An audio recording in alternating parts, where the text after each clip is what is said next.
ici le centre de contrôle de mission.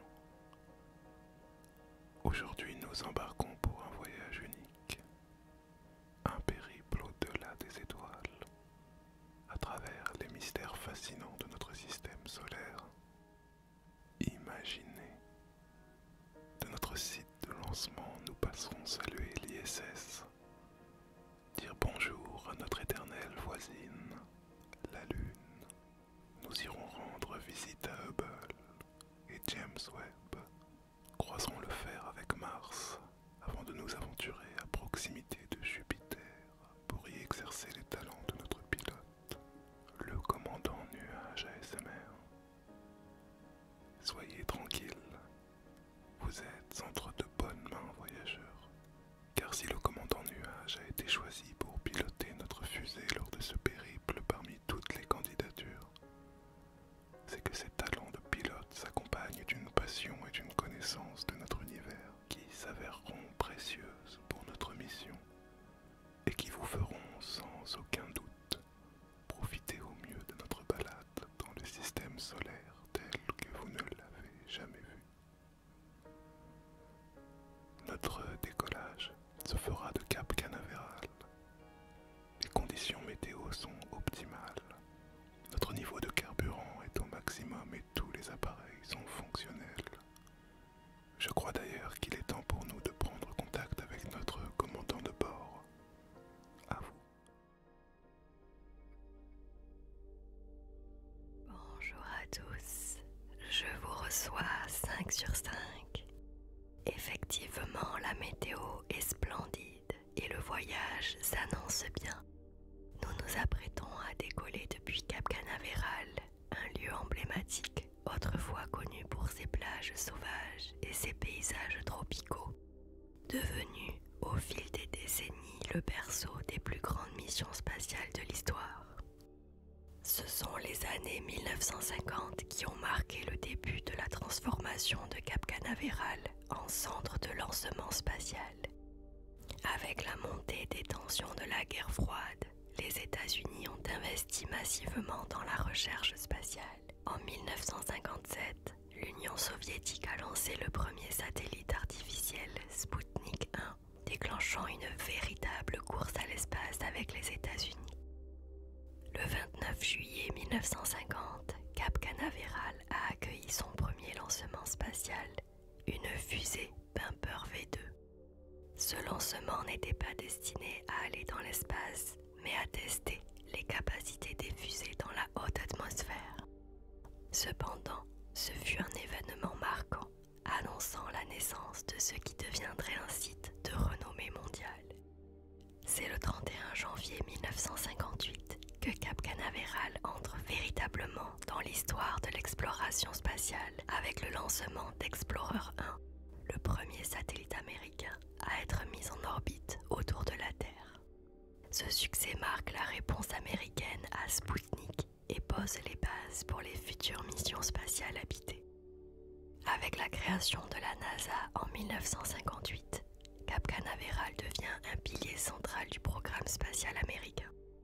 La NASA utilise le site pour tester et lancer des missions aussi bien habitées qu'automatisées.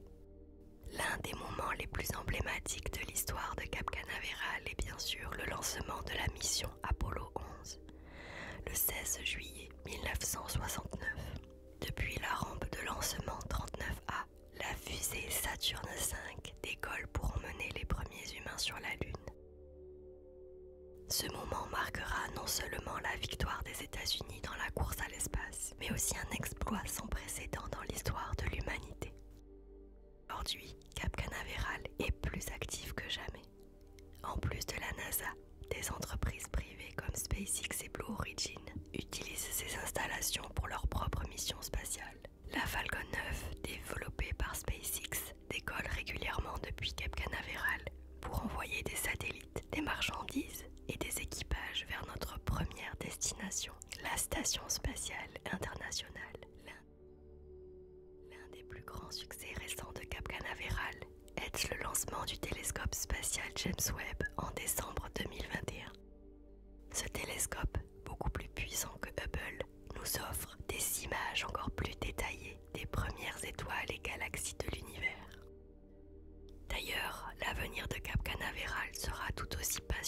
que son glorieux passé.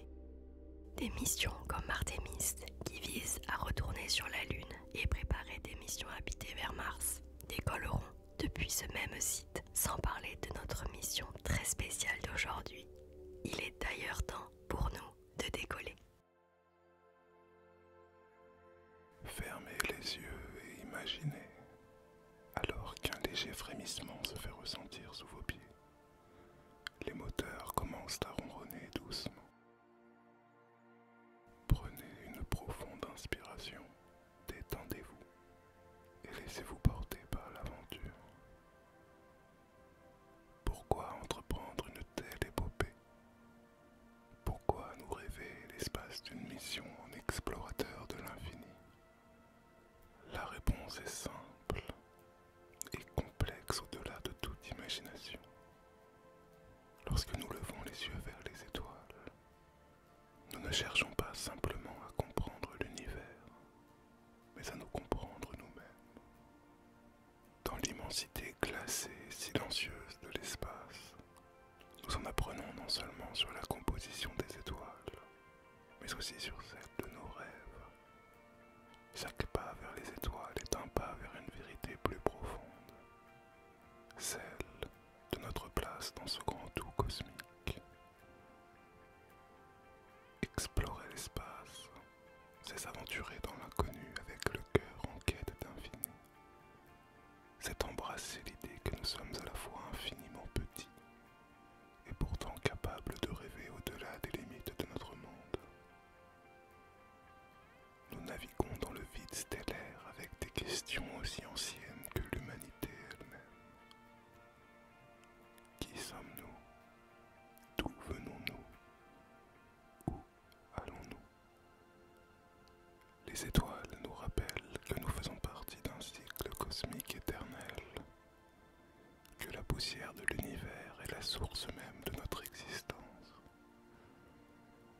Chaque planète, chaque comète et chaque galaxie sont des témoins silencieux du temps. Et nous, simples voyageurs dans l'espace, sommes à la recherche d'une harmonie, d'une paix intérieure entre l'infini et l'éphémère. Si ce voyage ne nous permettra sans doute pas de trouver toutes nos réponses en une expédition, en nous éloignant de notre planète, il nous rapprochera du sens profond de notre existence,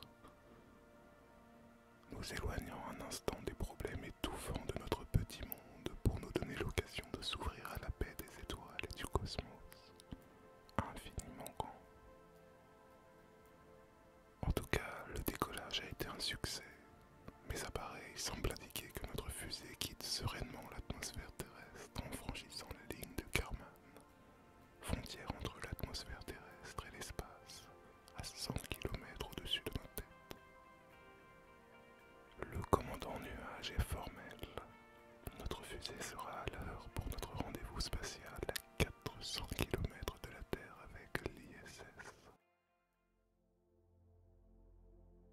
Le décollage s'est parfaitement passé. Tous les paramètres à bord sont nominaux. Et nous voilà aux côtés de l'ISS. Là, à environ 400 km d'altitude, flotte à côté de notre fusée, l'une des plus grandes prouesses de l'humanité, la Station spatiale internationale, ou ISS.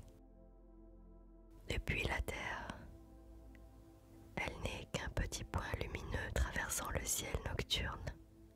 Mais en réalité, c'est un laboratoire immense, une station d'observation et un lieu de vie où des hommes et des femmes vivent et travaillent en apesanteur pour faire progresser la science et l'exploration spatiale.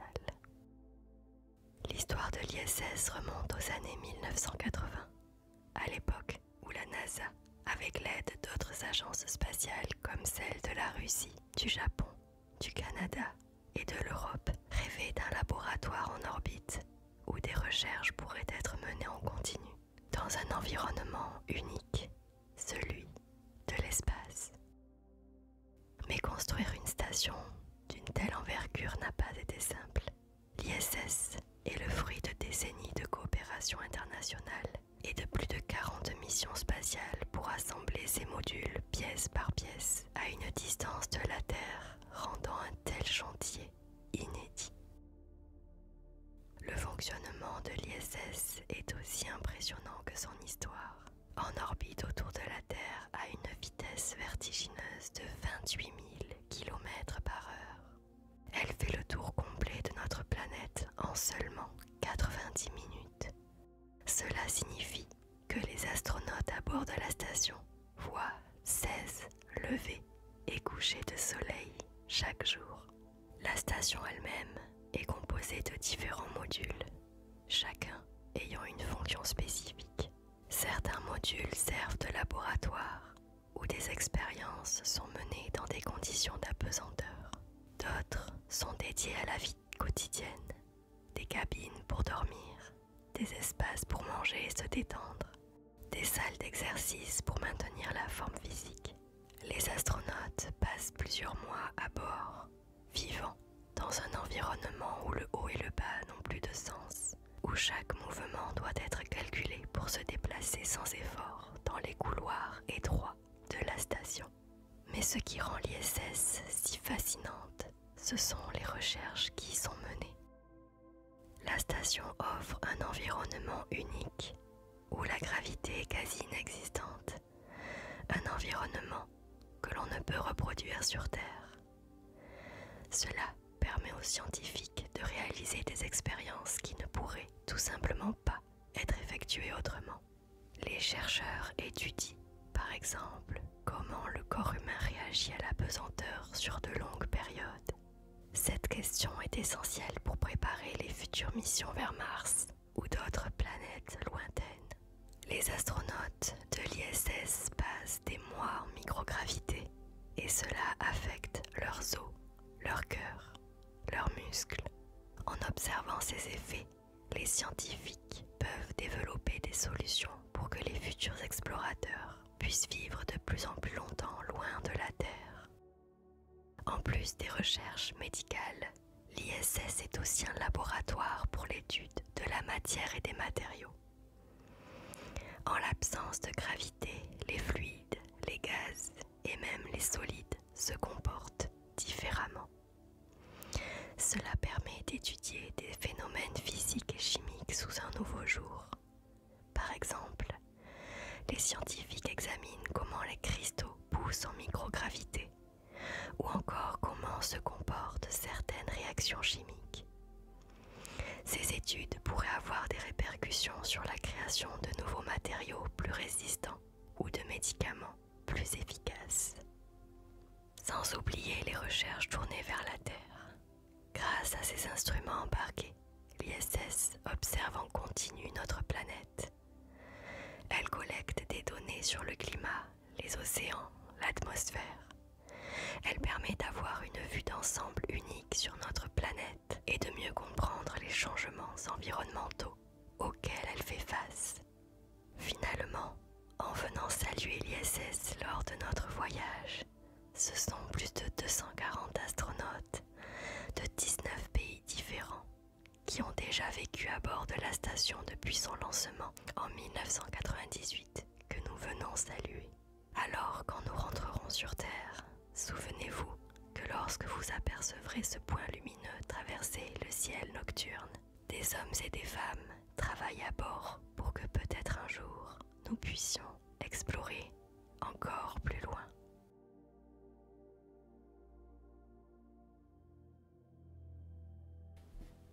Notre vaisseau se tourne maintenant vers un astre familier et mystérieux. Un compagnon de toujours, la Lune. Elle est là, à la fois si proche et si lointaine, flottant dans le noir velouté du cosmos, comme une perle suspendue. Depuis la nuit des temps, l'humanité a levé les yeux vers elle, fascinée par sa lumière douce teintée d'argent. La Lune a été muse, énigme et même divinité, symbole de rêve et de légende. Pour les anciens, elle guidait les cycles de la nature, les marées et les saisons. Pour les poètes,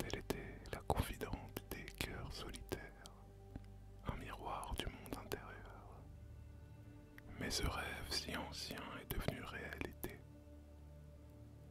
Et l'homme, en un bond prodigieux, a marché sur elle. Ce fut en 1969, quand Neil Armstrong fit ses premiers pas dans la poussière lunaire, gravant dans le sol gris l'empreinte de l'audace humaine. La conquête de la Lune est devenue l'un des plus grands exploits de l'humanité. Une aventure collective, où l'impossible s'est fondu dans le réel. Ces pas sur la Lune sont restés gravés dans la mémoire du monde. Des témoins muets du courage, de la détermination et du rêve humain de toucher l'inaccessible. Notre voyage vers la Lune, c'est plus qu'un retour vers une destination que nous connaissons déjà. C'est un hommage à l'esprit humain, à son insatiable curiosité, à ce désir de s'élever toujours plus haut, de briser les frontières du connu pour fouler le sol d'un monde étranger. Car la Lune, bien qu'explorée, n'a pas encore révélé tous ses secrets. Ces cratères cachent les traces d'astéroïdes millénaires. Ces plaines et montagnes portent en elles l'histoire ancienne de notre système solaire, gravée dans la roche et le silence. Nous voilà donc en route vers ce compagnon éternel, ce miroir de la Terre, notre Lune. En approchant, nous ne verrons plus une sphère blanche et muette, mais un terrain sacré, où chaque grain de poussière renferme une part de notre histoire et de notre avenir. Car la Lune n'est pas qu'un lieu lointain. Elle est la preuve que nous pouvons, par notre audace, toucher ce qui autrefois semblait intouchable. Mais trêve de bavardage, place à notre pilote et capitaine Nuage, car c'est elle qui va vous emmener au plus proche de notre charmante voisine.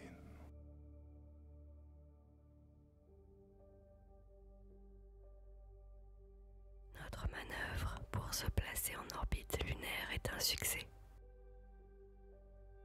La Lune, silencieuse, impassible, tourne sans relâche autour de la Terre dans une danse millénaire. D'un mouvement régulier, elle décrit son orbite elliptique, s'approchant puis s'éloignant légèrement de nous, selon un cycle éternel qui influence nos marées et nos nuits. À quelques 384 400 km de la Terre, la Lune achève une révolution complète en un peu plus de 27 jours, se présentant toujours sous la même face, fidèle et énigmatique. C'est ce verrouillage gravitationnel qui nous cache son côté obscur, une partie de ce monde lunaire qui ne se dévoile qu'à ceux qui osent voyager au-delà. La Lune n'a pas de météo comme nous la connaissons sur Terre. Il n'y a pas d'air, pas de nuages, pas de pluie. Sa surface, nue et exposée, connaît des variations de températures extrêmes.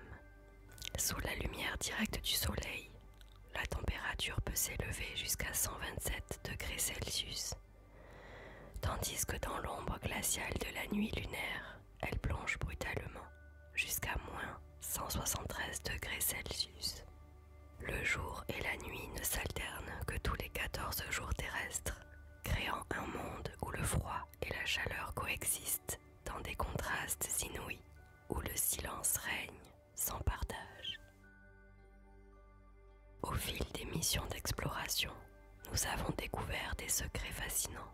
Les échantillons de roches ramenés par les missions Apollo ont montré une surface composée de régolithes, une poussière fine qui témoigne de milliards d'années d'impact de météorites.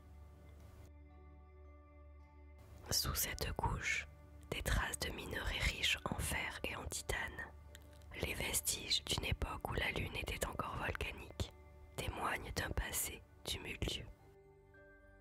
Les découvertes récentes révèlent aussi la présence d'eau, piégée dans des cratères obscurs près des pôles.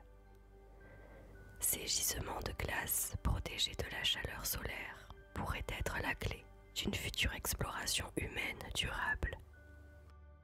En effet, les pistes explorées font état d'une hypothèse dans laquelle ces gisements pourraient être exploités pour produire de l'oxygène et de l'hydrogène. Et ainsi, la Lune, ce satellite apparemment immuable, nous invite à poursuivre nos recherches, à imaginer un futur où elle pourrait servir de tremplin vers d'autres mondes, comme un véritable avant-poste dans notre quête de l'infini.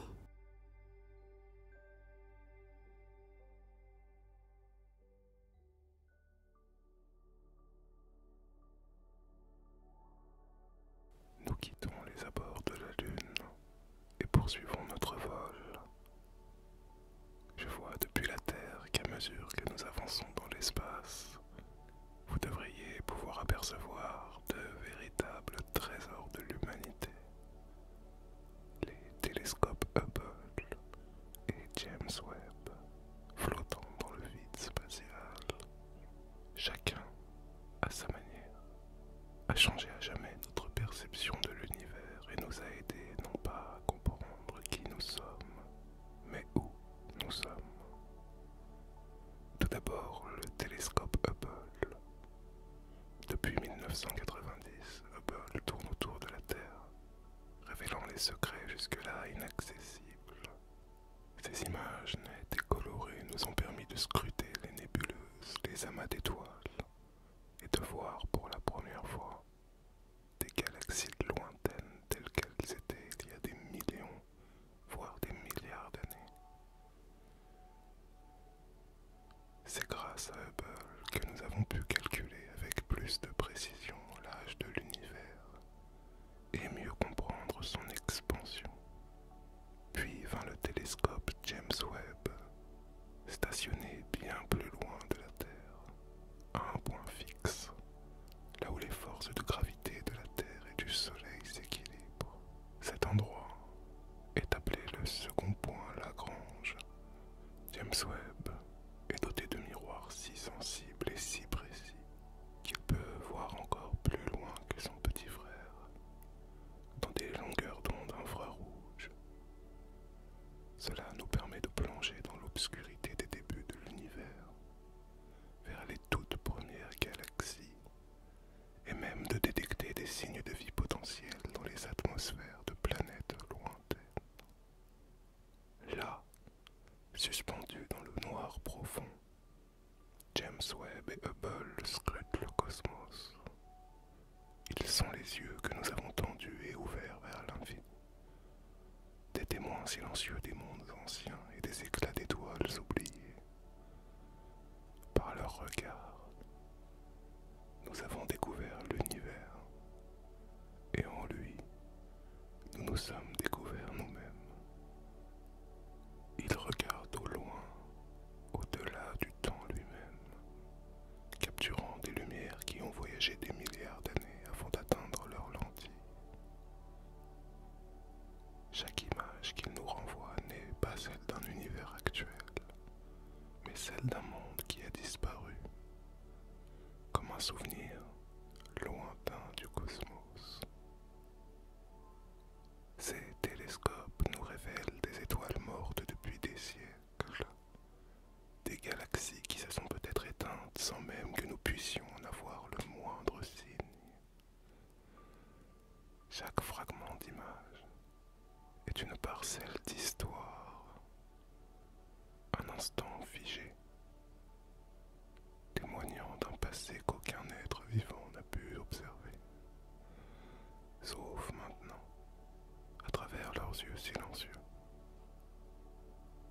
Hubble et James Webb ainsi deviennent des gardiens du passé, des messagers d'une lumière ancienne qui nous rappelle que l'univers, dans son infinité, est aussi fragile et éphémère qu'un rêve, et qu'il nous faudra le poursuivre inlassablement, pour qu'un jour, peut-être, nous puissions percer une infime partie de ses secrets, gravés dans la poussière d'étoiles. En les laissant derrière nous, nous saluons ces deux sentinelles silencieuses. Hubble et James Webb continueront leur mission, scrutant le passé pour que nous puissions mieux comprendre notre place dans cet univers infiniment vaste.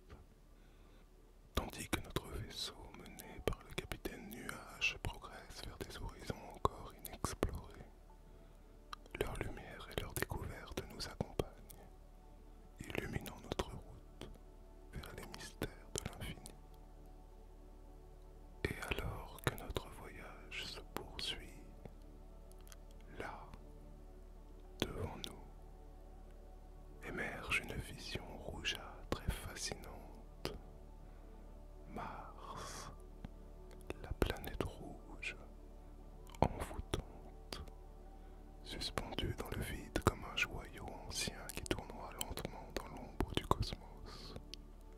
C'est plein de sable et de poussière. Ces montagnes et ces canyons, témoins silencieux de l'histoire de notre système solaire, nous accueillent, alors que notre vaisseau s'approche, frôlant son orbite. À cet instant précis, alors que Mars révèle ses mystères, je vous laisse entre de bonnes mains, celle de notre capitaine, qui elle aussi porte en elle la force de l'exploration et le rêve d'atteindre l'inconnu. Nous sommes arrivés sur le seuil de Mars. Ouvrez bien les yeux, car Mars, sous ses airs de grande dame silencieuse et rougeoyante, a bien des secrets à nous révéler. Sa surface est couverte de poussière de fer oxydé, ce qui lui donne sa couleur rouge distinctive, telle une étendue de rouille stellaire. Le sol de Mars, composé principalement de roches volcaniques et de minéraux de silicate, abrite aussi des éléments comme le magnésium, le sodium, le potassium et le chlore, des traces d'un passé où cette planète était plus active, plus vivante, presque vibrante. L'atmosphère de Mars est fine, très fine, composée à près de 95% de dioxyde de carbone. Elle est environ 100 fois moins dense que celle de la Terre, rendant l'air martien irrespirable et l'exposition au rayonnement solaire dangereuse. Avec si peu de protection atmosphérique, la planète est exposée aux tempêtes solaires et des vents cosmiques frappent sa surface, emportant chaque particule qui ne parvient pas à résister. Et le climat de Mars, il est rude, imprévisible. Les températures peuvent y plonger bien en dessous de zéro, atteignant parfois des moins 125 degrés Celsius dans les régions polaires en hiver. Et s'élevant modestement à 20 degrés Celsius au maximum à l'équateur en été. Pourtant, il existe une vie de tempête sur Mars, non pas des tempêtes d'eau ou de neige comme sur Terre, mais des tempêtes de poussière, capables d'envelopper toute la planète, d'un nuage rougeâtre durant des semaines, assombrissant le ciel et plongeant Mars dans un climat étouffant. Mais Mars n'a pas toujours été le désert que nous observons aujourd'hui. Les scientifiques, en scrutant ses plaines et ses montagnes, ont découvert les traces de rivières disparues, le lit de lacs asséchés, d'anciens canaux creusés par l'eau. Ils ont révélé que, jadis, Mars abritait peut-être des rivières qui coulaient librement, des lacs miroitants qui scintillaient sous un ciel martien bien différent de celui que nous connaissons maintenant. Il est probable que la planète ait eu, il y a des milliards d'années, une atmosphère bien plus dense, capable de retenir la chaleur et de permettre à l'eau de s'écouler. Mais quelque chose a changé. L'orbiteur européen Mars Express et les robots américains, comme le rover Curiosity, Perseverance et les précédents comme Opportunity, ont exploré et continuent de fouiller ces paysages millénaires. Ils nous ont révélé des minéraux qui se forment en présence d'eau, des indices géologiques qui racontent une époque lointaine où Mars pouvait peut-être abriter des formes de vie microscopiques. Sur Mars, nous avons aussi découvert des montagnes vertigineuses et des volcans endormis. Le mont Olympe, le plus grand volcan connu du système solaire, s'élève ici, presque 3 fois plus haut que l'Everest, dominant les plaines martiennes de son sommet solitaire. À côté de lui, le Valles Marineris, un canyon géant, s'étend sur des milliers de kilomètres, semblable à une cicatrice béante. Un témoignage de la tectonique violente qui a autrefois secoué cette planète. Ainsi, Mars est bien plus qu'une planète désertique et glaciale. Elle est un monde en perpétuelle évolution, sculpté par le vent, le froid et le temps. Un monde où chaque tempête et chaque grain de poussière raconte une histoire, un fragment d'un passé perdu, en attente de ceux qui viendront un jour les écouter. Qui sait, peut-être nous y poserons, nous, un jour. Mais notre mission d'aujourd'hui nous pousse à relancer nos moteurs et à nous remettre en route. Notre fusée doit en effet se remettre en route vers Jupiter, dont l'ombre lointaine se dessine petit à petit. Ce géant qui, peu à peu, commence à se dévoiler, suspendu dans le vide, majestueux et imposant. La distance qui nous sépare de lui est vertigineuse. 590 millions de kilomètres au départ de la Terre. Mais à mesure que nous approchons, Jupiter semble s'étendre, immense, capturant notre regard et absorbant notre esprit dans ces bandes de nuages colorés, ces tempêtes éternelles. Jupiter est bien plus qu'une planète, c'est une force de la nature, un royaume de gaz, de vent et de tempêtes où la gravité est presque une prison. Elle tourne avec une énergie inouïe, créant dans son atmosphère une valse hypnotique de couleurs, des brins sombres aux éclats orangés et blancs, et au centre, cet unique œil démesuré, la grande tache rouge, une tempête gigantesque, enragée depuis des siècles, peut-être des millénaires, balayant tout sur son passage comme un cœur battant avec violence. Autour d'elle gravitent des lunes étonnantes, chacune un monde à part entière. Io, volcanique et torturée en perpétuel mouvement, crachant ses éruptions de soufre sous l'effet de l'attraction puissante de Jupiter. Puis Europe, mystérieuse et glacée, abritant sous sa surface gelée un océan où la vie pourrait se cacher, discrète et silencieuse. Au-delà encore, Ganymède, le plus grand des satellites de notre système solaire, et Callisto, marqué de cratères solitaires et lointains. Le voyage vers Jupiter est un voyage vers les origines de notre système, vers ce noyau de gravité qui, par sa force, façonne même le destin de notre Terre. Car Jupiter est aussi un gardien, attirant vers lui des astéroïdes qui pourraient menacer notre monde. Il protège, dans son orbite lointaine, la tranquillité de notre vie terrestre. Alors que nous approchons, sa lumière pâle éclaire notre vaisseau d'une teinte douce et diffuse. Nous voilà au seuil du royaume de Jupiter, ce géant silencieux qui, dans sa gravité et son mystère, conserve le souvenir des premiers âges du cosmos.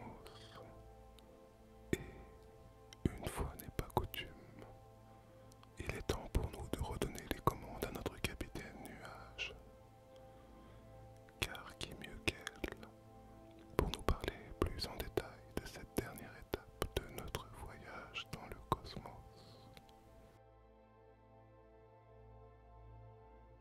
Nous arrivons à destination à 591 millions de kilomètres du petit point bleu qui nous sert de maison se dresse Jupiter, la géante de notre système solaire. Un monde d'une ampleur si colossale qu'il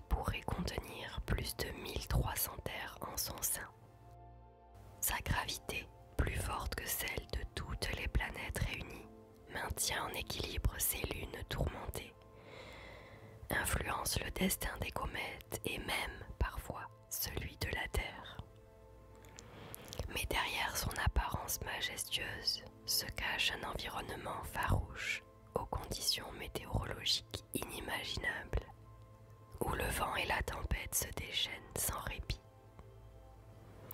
L'atmosphère de Jupiter est une immense toile mouvante de bandes colorées, de nuances d'orange, de beige et de brun, qui s'entrelacent et créent des motifs hypnotiques. Cette atmosphère est principalement composée d'hydrogène et d'hélium, les mêmes éléments qui composent notre Soleil. Mais contrairement aux étoiles, Jupiter n'a pas su atteindre la masse nécessaire pour initier la fusion. Elle est donc restée ainsi, une étoile avortée, flottante dans l'espace comme un rappel de ce qui aurait pu être. Mais ce qui rend l'atmosphère de Jupiter si particulière, ce sont ces tempêtes infinies. Des vents soufflent à des vitesses incroyables, atteignant plus de 600 km/h dans certaines régions, créant des turbulences gigantesques qui dessinent ces bandes caractéristiques. Et là, au milieu de cet océan de nuages, se trouve la grande tache rouge, cette tempête gigantesque, 1,3 fois plus vaste que la Terre elle-même, fait rage depuis des siècles, voire des millénaires. C'est une tempête anticyclonique qui tourne sur elle-même, et bien que sa taille ait diminué ces dernières années, elle demeure l'une des énigmes les plus fascinantes de notre système solaire. Explorer Jupiter représente un défi monumental. L'atmosphère, chargée en ammoniac, hydrogène sulfuré et autres gaz corrosifs, est hostile à tout vaisseau qui tenterait de pénétrer ces nuages. Au fur et à mesure qu'on plonge dans l'atmosphère de Jupiter, la pression augmente à un rythme terrifiant, écrasant tout ce qui oserait descendre trop bas.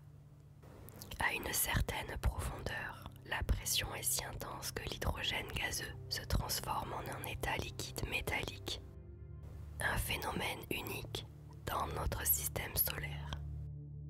Cet océan d'hydrogène métallique pourrait bien être le siège d'énormes courants électriques qui créent le champ magnétique massif de Jupiter, bien plus puissant que celui de la Terre.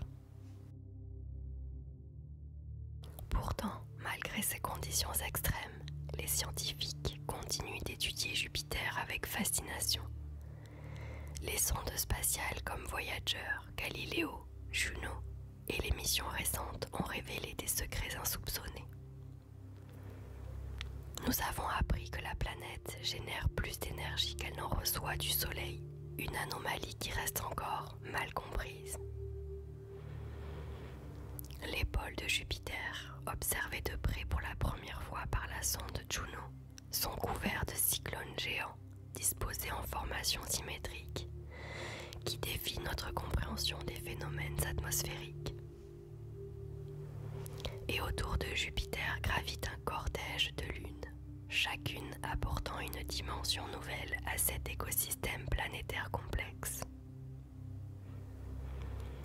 Io, avec ses volcans en éruption constante, est la lune la plus active géologiquement de notre système solaire. Europe, sous son épaisse croûte de glace, abrite un océan liquide où la vie pourrait potentiellement se développer. Ganymède, la plus grande lune de tout le système solaire, possède un champ magnétique propre et des signes d'une structure complexe, tandis que Callisto, en surface marquée de cratères, conserve des traces d'un passé ancien, tumultueux. Nous avons fait de Jupiter l'objectif de notre mission, parce que son exploration revient à plonger au cœur de forces incompréhensibles, d'un royaume de vent et de gaz, où chaque seconde est marquée par des pressions et des températures qui dépassent l'imaginable. Mais c'est aussi approcher un géant qui protège notre système solaire, attirant astéroïdes et comètes dans son puits gravitationnel, et déflectant ainsi bien des menaces pour les planètes plus petites, dont la nôtre. Jupiter est un rappel de notre fragilité, de notre minuscule présence face à l'immensité et à la puissance brute des éléments du cosmos. Mais c'est aussi une invitation à persévérer, à percer les mystères de ce géant gazeux et à sonder les profondeurs des mondes qui, comme lui, veillent silencieusement dans les ténèbres étoilées. Partir en fusée pour explorer l'univers, c'était bien plus qu'un simple voyage. C'était un acte d'audace, de curiosité brûlante. Nous regardons les étoiles depuis des millénaires, mais les voir de loin ne suffisait plus. Il fallait s'en approcher, s'élever au-dessus des certitudes, franchir la fine couche de notre atmosphère pour entendre le silence des astres, pour sentir la froideur et la splendeur du vide.